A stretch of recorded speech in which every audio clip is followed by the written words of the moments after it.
Hello, YouTube. Well, I'm hanging out with my good friend Nick Young, Velox Training Group, and well, while we're hanging out, I thought let's make some content. One of the questions, oh, sorry, one of the most common questions is about rifle setup. What setups we like, what we don't like, what parts. Because let's be real, there's like 5 million different options for There is. rifles. For barrel length, gas systems, buffer types, muzzle devices, lights, triggers, Yes, safeties, stocks, forearms. The possibilities are endless. exactly.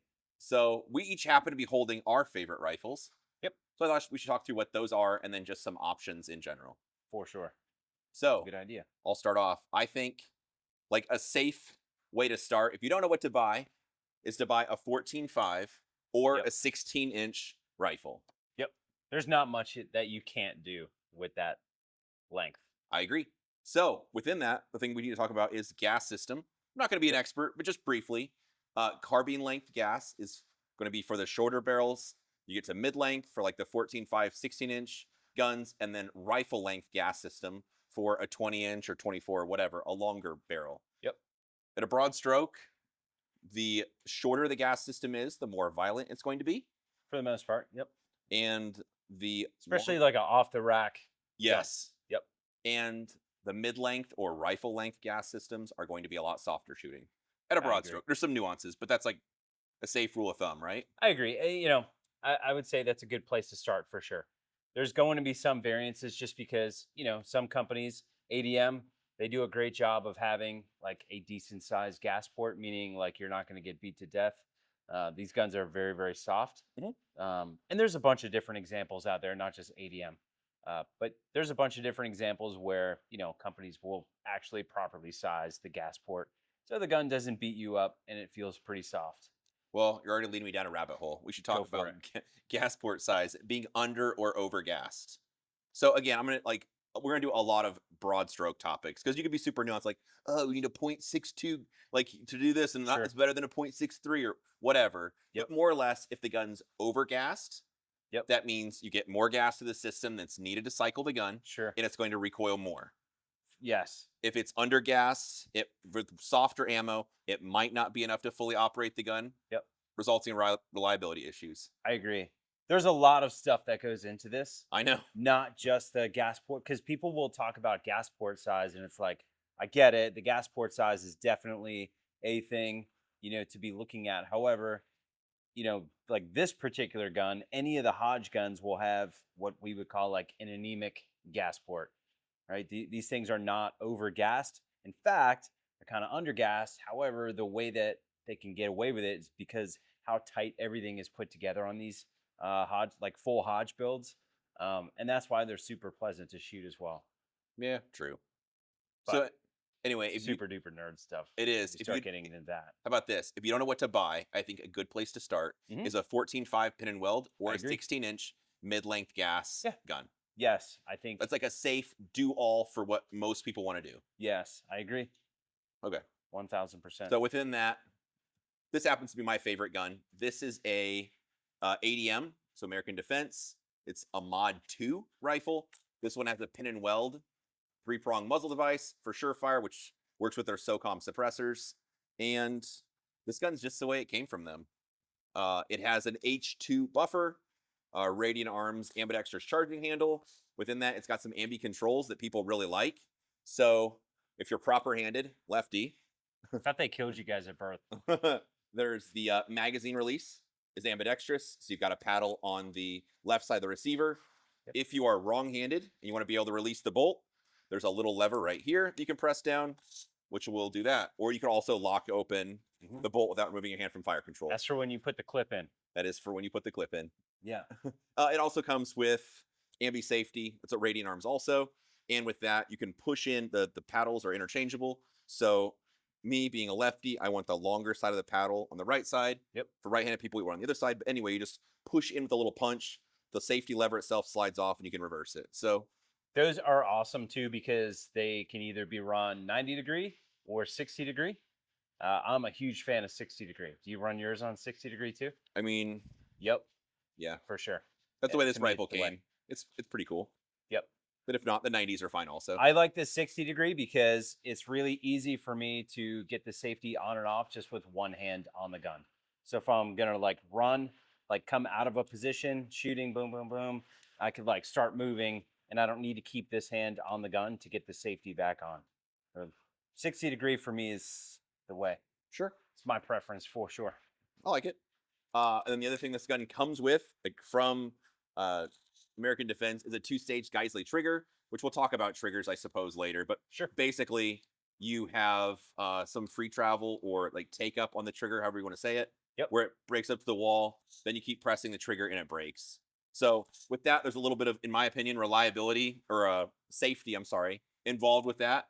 Because if you start to touch the trigger, there's actually a little bit of movement before you get to the point that the gun's going to fire. Yep. So anyway, that's my preference. That's what for duty style use. A lot of people I encounter, they like the 2-stage style triggers. The other one I really like is mil spec triggers. Yeah. So Nothing wrong with a mil spec trigger. 100%. I ran those things for years. So anyway, this is my #1 favorite rifle, and it's basically unchanged from the way it came from ADM. So you run CTR stock, Yep, as well, and then regular Magpul regular OEM Magpul. Yep, OEM grip, Yep. or Mo grip. Mo grip, MOE. Yep. So anyway, this is my favorite rifle, and let's be real, this is a higher tier rifle. Yep. It's fair to say. So it costs a little bit more money, but this is a little bit softer shooting, and just with It the is. way the tolerance is, the way it feels. Yep. It's a little bit, well, it's definitely a higher end rifle than just an off the shelf, like BCM, which I've also got with me, which we'll talk through in a bit. Yeah. But anyway, this is a very choice rifle, and it is my favorite rifle to shoot. Yep. Okay. Tell me about yours. All right. So this is my 11.5-inch Hodge Mod 2 gun. This is probably, I would say, probably my favorite gun that I've ever owned. Several reasons, but mainly because this thing is not only super handy, like it's a super handy size, especially when you get a suppressor on this thing. Very, very soft to shoot, as well as it is just an absolute tank of a rifle. The Hodge Mod 2s, their receivers are like, I believe they're lithium aluminum, so it's kind of exotic metal. And where that comes into play is just the rigidity of it. So, the rigidity of the upper and the lower, for that matter. Like when you mount the barrel in this thing, you have to thermo fit the barrel. I don't do any of this stuff. I let professionals Leave it to do it. professionals. But they like have to thermo fit the barrel in it. Like everything on this rifle is more or less perfect and is just going to be an absolute tank for a bunch of training. And that, I mean, do I need a tank of a gun? Honestly, yes, I do. Because like I'm going to go out and shoot this thing. I've seen the a way you lot. treat your rifles. Yes. It's on its second barrel. Like I shoot this thing a lot. I've got a bunch of different rifles, and if I had a choice, like, hey, pick one, it would probably be this rifle. Taking this rifle out to 650 yards. I trust it. I know that it's going to be reliable. So it's like I'm at the point where like I really know and love this thing quite a bit. Tell me about the trigger and this little doodad here hanging off the side. Yeah, so this is a Geisley SD3G. Now, the Geisley SD3G they call a hybrid trigger. So it's not a single stage, and it's also not a 2-stage. Super dynamic 3-gun trigger is what that stands for. Yes. And the difference is you'll see that it's just more or less a rolling brake. So it's not really, there's no real defined wall on this thing. It just basically rolls straight through and the trigger breaks. I've been running these triggers for, gosh, man, probably like 8 or 9 years at this point. And it's just my go-to trigger. Like even long range shots, I could still like prep this thing if I need to. It's a very, very fast trigger. It is fast. And very light trigger as well. Mhm. You can put the heavier spring in it if you want it to be a little bit heavier, but this thing breaks right around 2.5, 3 pounds, which I think is really, really nice to shoot. Hodge guns will come with a bunch of different rail, well, 3 different rail options really. Pinch lock, which this one is, a wedge lock, or an S lock. All kind of different in their own right, but the pinch lock is going to be the little bit thicker rail, and this one, if you actually look at the profile of it, You should torch off around right through the camera. right through the Whammy. $3,000 Sony. So if you look at the profile of it, you'll notice like the whole bottom of this rail is thicker than the top of the rail. And that was designed for, from what I was told, a grenade launcher to mount on this Oh, thing let's go. and still be rigid enough to where your laser won't lose zero. So, Attachment unlocked. dude, I mean, everything about these Hodge guns are just completely over-engineered. Oh, you asked me about this doodad right here. Gizmo off the side. So this gizmo on the side, kick the camera. This is a Parker Mount Machine BCD lever, and this just so happens to be the really cool Velox edition one with the different, I think it has my logo on it. It does, has an anvil on it. And what it is just basically like a bad lever, right? So it allows you to lock the bolt to the rear without taking your hand off of fire control. Bad lever is bolt assist device for people not in the know. Yes. So it's a lever that assists you to lock the bolt open or close it while keeping your firing hand on the grip. Is that fair? Yep, for sure.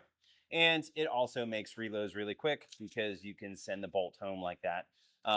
One thing, you know, people talk about is like, hey, BCD levers are bad levers. Like they will cause an ND because you're putting your finger inside of the trigger guard when you drop the bolt home.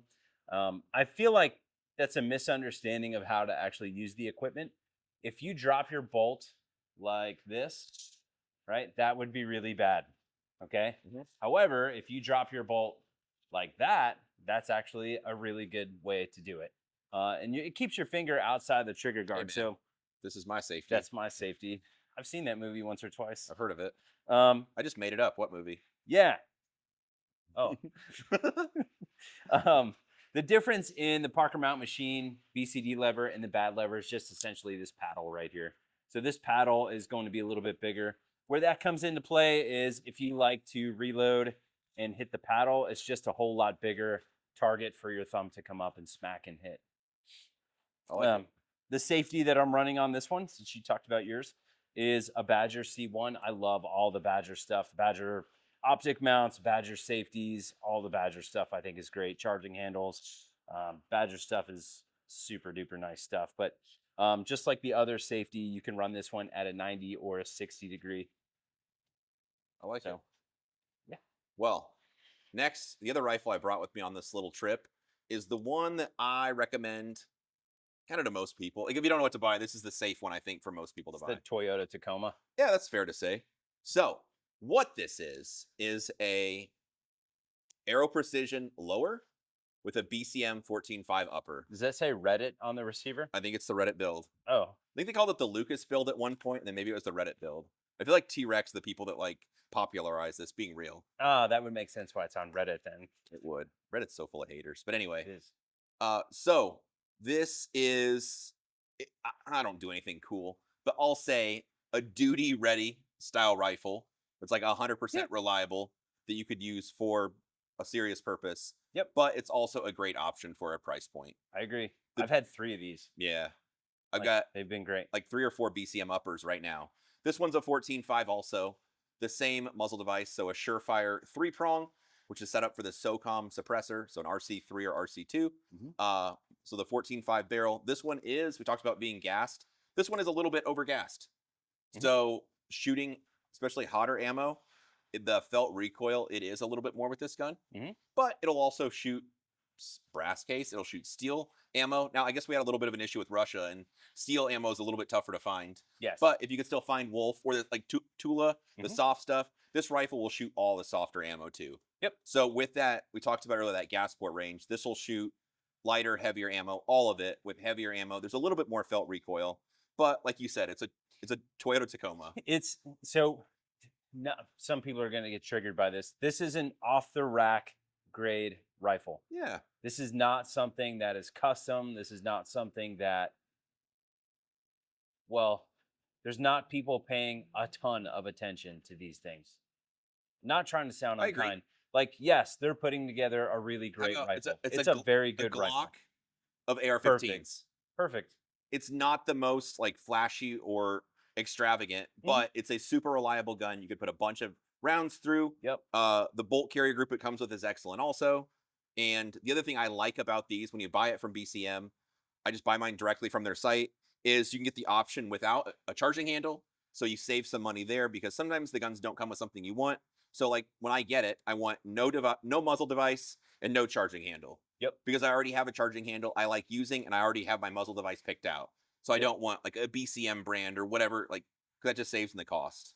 So anyway, that's the upper, and then with the lower, it's just an Arrow Precision lower, which I don't know. People get into it, but it's like a lower is kind of a lower. Whatever. I mean, honestly, I don't know, man. Hell, I have one where I have an Anderson lower on it, and I've had that thing for probably 10 years. and It's fine. yeah, it's fine. So with this one, the parts I've got in it is the same Geisley two-stage trigger. So this is an SSAE. That would be my choice for triggers. Then the same Radiant Arms Raptor charging handle, just like the other one has. I like all my guns to look the same, not gonna lie. Yeah. For safety, this one is from Geisley, but it's the same idea as the other one. So you press in on the center of the safety with a little punch that allows the paddle to come off. So for me being left-handed, I've got the longer side paddle where my thumb's gonna get to. Then on the other side, when I've actually got the gun on safe and my finger in the trigger guard, I've got a shorter paddle here that's not rubbing on the inside of my finger. Yep. Which I like. I think that's important. Yeah. And then Troy makes this magazine release. So honestly, you can work this just as fast as a right-handed person shoots. It's more or less in the same place, and I just hit that with my trigger finger. So I use that for a mag release, and then the bolt release is a Geisley Maritime bolt catch, which it's just a little bit wider and a little bit longer paddles, but this one's easy to lock the bolt to the rear or do whatever admin stuff you want, because I can open or close the bolt with my firing hand. But like I said, for the money, this is, I mean, a fairly inexpensive rifle compared to like the Hodge or the ADM, but this would serve you really well. You could I think so too. you could shoot this gun for years, honestly, trouble free. So this is a Absolutely. safe one to recommend to people because you save a little bit of money in the BCM upper being a great price point option and the Arrow lowers being inexpensive. Yep. So, and then for buffer, this just has a generic H2 buffer, the same Magpul CTR stock, and otherwise, this has been just a fantastic rifle. All right. Yeah. What's the second rifle you got to show us? Or is it similar to the first? It's similar to the first. It's just an inch longer. That's what she said. Okay. So, not a ton of difference on this one, other than the fact that this one is not a Hodge Mod 2. This is a Hodge Mod 1. So it's not like the. So it's one. The, it's one worse. It's, yeah. Well, I'm teasing. Yeah. It's like, it's not lithium aluminum. It's not like super exotic materials that the receiver is made out of. However, like you still have to thermofit these. Not me, again. Somebody qualified. Somebody qualified still has to thermofit the barrel into the receiver. Very, very durable guns. This one has the S-Lock rail on it. The S-Lock is going to be slimmer, and it is still going to be just as rigid in at least in my experience as the P-Lock or pinch lock. So if you're going to mount something like a laser like I've got up here, in my opinion, like you should have a rail on that thing that more or less is going to hold zero. And this is something where I start to get really, really picky on rifles. If I'm going to mount a laser on it, it has to hold zero. Mm-hmm. Much like if I was going to mount, an optic on an optic mount, like I wouldn't want a flimsy optic mount because it wouldn't allow the optic to stay zeroed. So to me, it's like the rail is the exact same thing. One thing that I test when I get a new rifle is I'll just basically stick the stock in between my knees and see if I can kind of bend the rail around. And if I can't bend the rail around, if I can't like set the gun on a barricade and try to flex the rail and move the laser, and it's going to hold zero. And again, what I have found with these rails and any of the Hodge rails for that matter is like they are going to hold zero just because of how durable and rigid these things are. It's got a big old barrel nut on it, etc. One other thing that I have on this gun that's different from the other gun is a Parker Mount Machine magwell. Honestly, it just makes reloads faster, which is the only reason why I have it on there. It also makes it easier, like shooting at night and stuff under nods. If you've got a magwell on, it just makes it easier to stick a reload. Sure. So, other than that, everything else is more or less identical. I've got a three-prong flash hider on this one. The other one just has a closed-tine flash hider.